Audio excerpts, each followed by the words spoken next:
No matter when, where, or what you are in the universe, you experience time in only one direction, forward.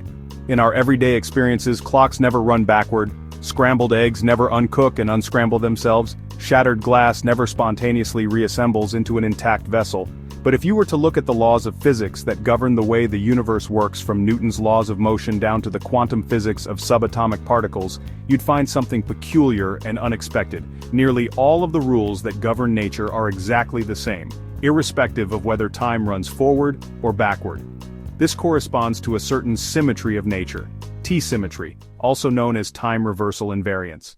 Our everyday experience indicates to us quite strongly that the laws of physics must violate this symmetry, but for decades, we couldn't demonstrate a single violation of time reversal invariance. From Newtonian physics to Maxwell's electromagnetism to the strong nuclear force, every individual interaction ever observed appears to obey this time reversal symmetry. It was only in 2012 that physicists were finally able, directly, to experimentally show that the laws of physics are different depending on which direction time runs. Here's how we figured it out. Imagine you and a friend decide to go to Pisa, where one of you would stand atop the famous Leaning Tower, while the other would be located down at the tower's bottom. From the top, whoever drops a ball down off the edge can easily predict where and when it will land down by the tower's bottom. Yet, if the person at the bottom were to throw the ball upward with an equal and opposite velocity to the ball that just landed, it would arrive exactly at the location where the person at the top initially dropped their ball from. This is a situation where time reversal invariance remains intact, where the T-symmetry is unbroken. Time reversal can be thought of the same way as motion reversal. If the rules are the same whether you run the clock forward or backward, there's true T-symmetry. But if the rules are different when the clock runs backward from when the clock runs forward, that T-symmetry must be broken. And there are at least two very good, very fundamental reasons to think that this symmetry cannot hold in all instances. The first is a proven theorem in physics known as the CPT Theorem. If you have a quantum field theory that obeys the rules of relativity, that is Lorentz invariant, that theory must exhibit CPT symmetry. What we call C, P, and T symmetries are three symmetries that are both discrete and fundamental C symmetry, which demands that you replace all particles with their antiparticles, P symmetry, which demands that you replace all particles with their mirror image reflections, and T symmetry, which demands that you run the laws of physics backward in time instead of forward. The CPT theorem tells us that the combination of all three symmetries, C and P and T all together, must always be preserved. In other words, a spinning particle moving forward in time must obey the same rules as its antiparticle spinning in the opposite direction, moving backward in time. If C symmetry is violated, then PT symmetry must also be violated by an equal amount to keep the combination of CPT conserved.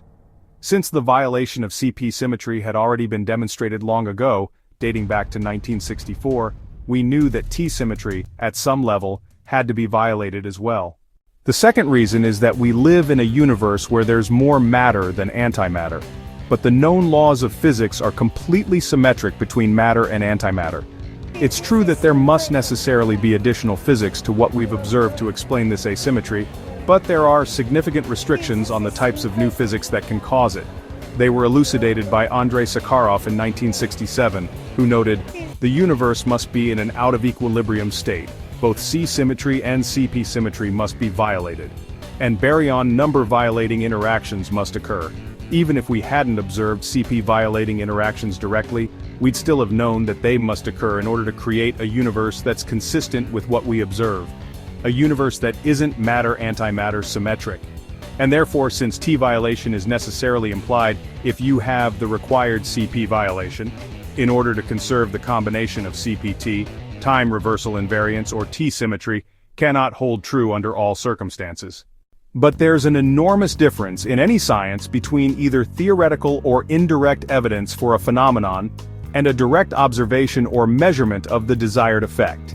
Even in instances where you know what the outcome must be, experimental verification must be demanded, or we run the risk of not only fooling ourselves, but of committing the petitio principii fallacy, assuming the conclusion.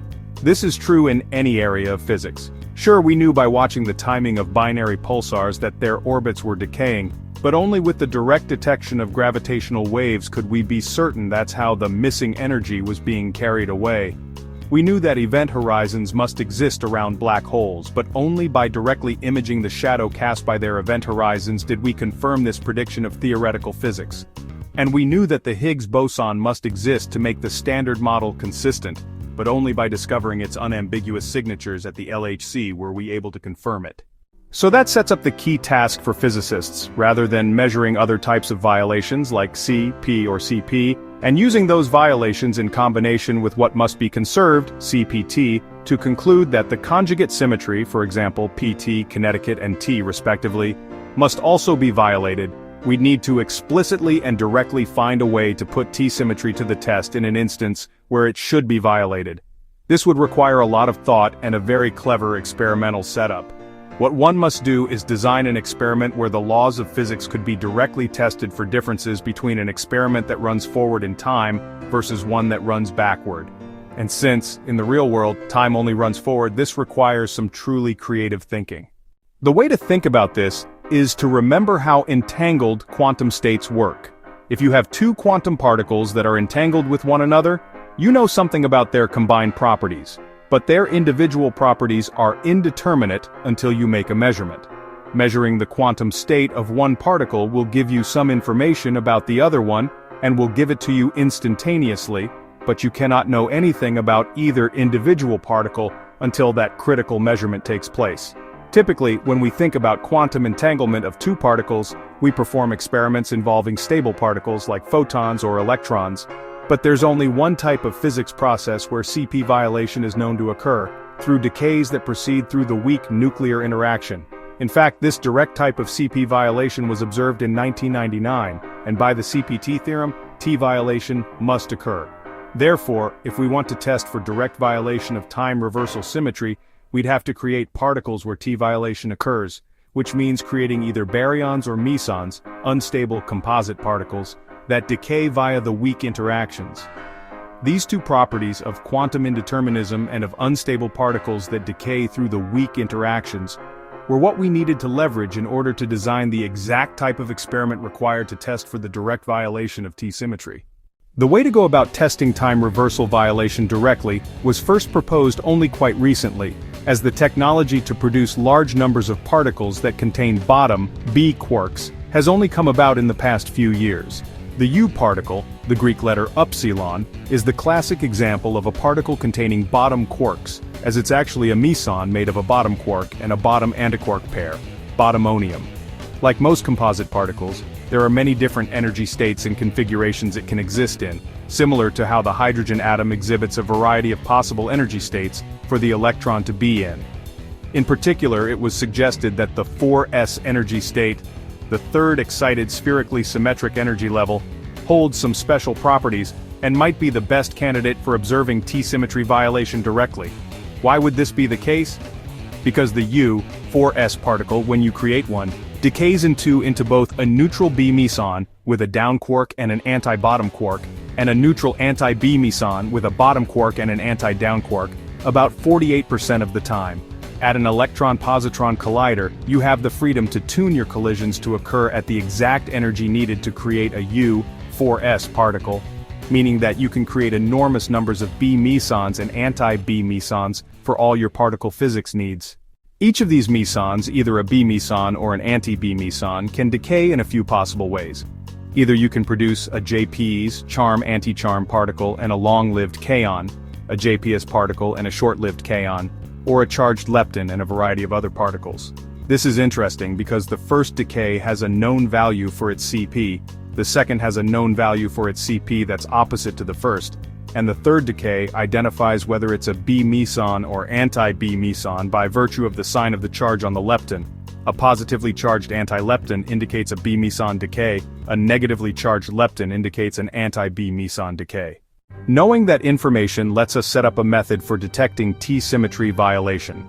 Whenever one member of the B/anti-B pair of mesons decays into a JP's and a kaon while the other member decays into a lepton, plus other particles, this gives us the opportunity to test for time reversal violation. Because these two particles, the B-Meson and the anti-B-Meson, are both unstable, their decay times are only known in terms of their half-lives. Decays don't occur all at once but at random times with a known probability. Then you'll want to make the following measurements. If the first meson to decay does so into a positively charged lepton, you know that the second must be an anti-B particle. You then measure the decay of the anti-B particle, and see how many of them give you a decay into a short-lived kaon. Then, you look for events where the order of decays is reversed and the initial and final states are exchanged, that is, where the first meson decays into a long-lived kaon, and is followed by the second one decaying into a negatively charged lepton. This is a direct test of time reversal violation. If the two event rates are unequal, the T-symmetry is broken. After the creation of over 400 million U-4S particles, time reversal violation was detected directly, a feat accomplished by the BaBar collaboration back in 2012. The test for whether you can reverse the initial and final entangled states in the 4s excited state of the U-Meson is, to date, the only test ever performed to see if T-symmetry is conserved or violated in a direct fashion. Just as anticipated, the weak interactions really do violate this T-symmetry, proving that the laws of physics are not perfectly identical dependent on whether time is running forward or backward. In particle physics, the gold standard for experimental significance is a threshold of 5 sigma. Yet BaBar physicists achieved a statistical significance of this result at a 14 sigma level. A remarkable accomplishment. So why then is this groundbreaking result something you've likely never heard about before? Because at right around the same time in the same year in the world of particle physics, the results of the BaBar collaboration were overshadowed by slightly bigger particle physics news occurring at nearly the same time, the discovery of the Higgs boson at the Large Hadron Collider. But this result, now 13 years old, demonstrated that the laws of physics are not time-symmetric directly, a discovery that might be Nobel-worthy as well. The laws of nature are not the same forward and backward in time.